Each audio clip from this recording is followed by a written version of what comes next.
The one and only Botticelli. Botticelli and Raphael, shirts and trousers. பாலியல் குற்றம் தொடர்பான புகார் உச்சநீதிமன்றத்தில் விசாரணைக்கு வந்த நிலையில் அந்த வழக்கின் மீதான விசாரணைக்கு இடைக்கால தடை விதித்திருந்தது உச்சநீதிமன்றம். இந்நிலையில் நாம் தமிழர் கட்சி தலைமை ஒருங்கிணைப்பாளர் சீமான் செய்தியாளர்களை சந்தித்திருக்கிறார். அதனை பார்க்கலாம்.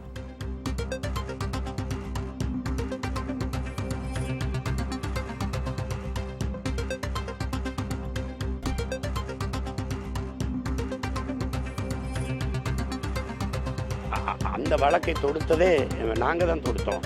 இப்போ அது ஒரு கெடுவாய்ப்பாக அது விசாரிக்கணும்னு சொல்லும்போது அது தேவையற்றது. இதில் ஒன்று எல்லாமே விசாரிக்கும்போது வெளியில் வரும் எல்லாமே அவதூறான பொய் குற்றச்சாட்டுகள், பழி சுமத்துருக்கா. ஏன்னா நீங்கள் ஒரு நேரம் திருமணம் செய்து கொள்வதாக சொல்லி ஏமாற்றிட்டாருன்றீங்க. ஒரு மூணாவது முறையாக வழக்கு வரும்போது திருமணம் எங்களுக்கு நடந்துருச்சுன்றீங்க.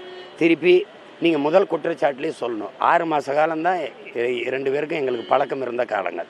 அதில் 7 முறை நான் கருக்கலைச்சம்னு சொல்கிறீங்க. 6 மாதத்தில் 7 முறை கருக்கலைச்சலாம் நான் எப்படி சொல்கிறது, அரிதினும் அரிதான அவதார பிறவியாக தான் இருக்கணும். இதெல்லாம் நம்ப மாதிரி இருக்குதான்னு நம்பக்கூடியதாக இருக்குன்னு கேட்கணும். யாரும் கேட்கல. அப்போ நீதிமன்றத்தில் தான் நம்ம அதை போய் சொல்ல வேண்டியது இருக்குது. அவங்க விசாரிக்கணுங்கிறது எப்போ இதில் விசாரிக்க ஒன்றும் இல்லை, பார்த்தாலே தெரியுது. அதனால தான் நம்ம உச்சநீதிமன்றத்தை நாட்டின் உயர்ந்த நீதியை நாட வேண்டியது இருந்தது. இப்போ இந்த தடையை நான் வரவேற்கிறேன். திருப்பி இந்த வழக்கை முற்றுமுழுதாக அழிக்கத்தான் நாங்கள் முயற்சி பண்ணுவோம். எனக்கு எப்பவுமே சங்கடம். விசாரித்தாலுமே நான் எதிர்கொள்ள தயாராக இருக்கேன். ஆனால் இது எதுவுமே இல்லாமல் நடக்குது. எனக்கு ஏற்பட்ட நிலைமை இந்திய நிலத்தில் இனி எந்த மகனுக்கும் வரக்கூடாது. ஒருத்தர் நினச்சா பழியை போட்டுடலாம், வீதியில் நின்று அவனை அவமானப்படுத்திடலான் இருக்குல்ல, அது நான் செய்கிற வேலை இருக்குல்ல, அவ்வளவு பொறுப்புள்ள வேலை, அவ்வளவு கடமை மிக்க ஒரு வேலை. என்னை நம்பி இருக்கிறவங்கெல்லாம் ரொம்ப சின்ன சின்ன பிள்ளைகள். அவர்களுக்காக தான் இதை நான் சீக்கிரம் முற்று வைக்கணும்னு நினைக்கிறேன். அது குறிப்பாக என் மகன்லாம் பெரியவன் ஆகிட்டான். அவன் 10ஆவது படிக்க போகிறான்.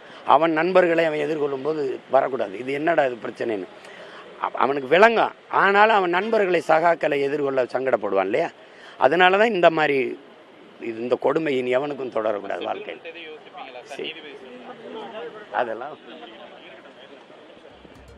உச்சநீதிமன்றம் அளித்துள்ள இடைக்கால தடை உத்தரவை நான் வரவேற்கிறேன். எனக்கு எதிரான இந்த வழக்கு நிற்காது. இது என் மீது அவதூறு சுமத்துவதற்காக புனையப்பட்ட வழக்கு. அதன் மீது தற்போது விதிக்கப்பட்டிருக்கும் இடைக்கால தடையினை நான் வரவேற்கிறேன் என்று நாம் தமிழர் கட்சியின் தலைமை ஒருங்கிணைப்பாளர் சீமான் தெரிவித்திருக்கிறார்.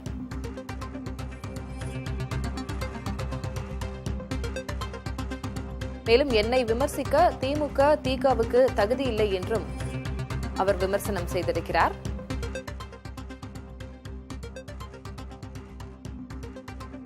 அவர் பேசியவற்றை பின்வரும் செய்திகளில் விரிவாக பார்க்கலாம்.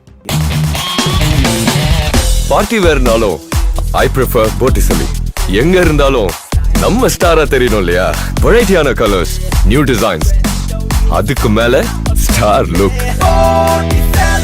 The one and only Botticelli. Botticelli and Raphael, shirts and trousers.